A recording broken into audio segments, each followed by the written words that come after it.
Hi there, I am Congresswoman Maria Salazar representing Florida's District Number 27 in Miami, the heart of the Cuban American exile community in the United States.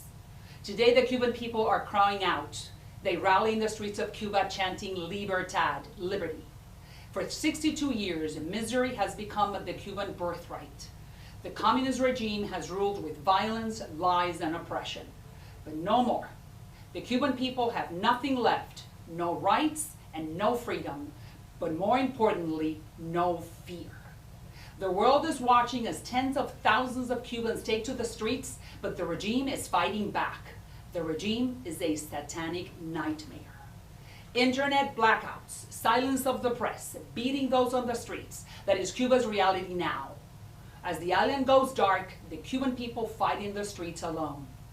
The Biden administration must act now to turn the lights back on so we can all see what's really happening. The United States invented the internet and we know how to amplify it big time. They need the VPNs to boost internet access to all Cubans.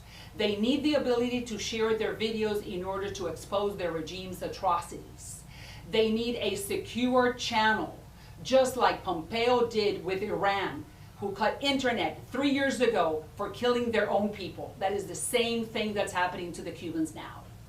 Cuba is 90 miles away from Miami, but the distance between freedom and depression, worlds away, but only minutes apart.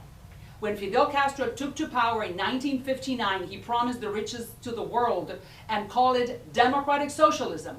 This is the same false promise being brought to you today by liberal politicians, Hollywood, academia, and the legacy media. Socialism is socialism, no matter what word you put in front of it or behind it. It's a sickness that crushes the soul, and Cuba is the best example. Our founding fathers rejected it and entrenched individual rights in our Constitution for all of us to enjoy. The Cuban people want the same thing we have in America. The United States is the bastion of liberty. We must not fail the Cubans again, just remember the Bay of Pigs, and must support this spontaneous movement unconditionally now. Long live the United States and its freedoms, and Cuba Libre.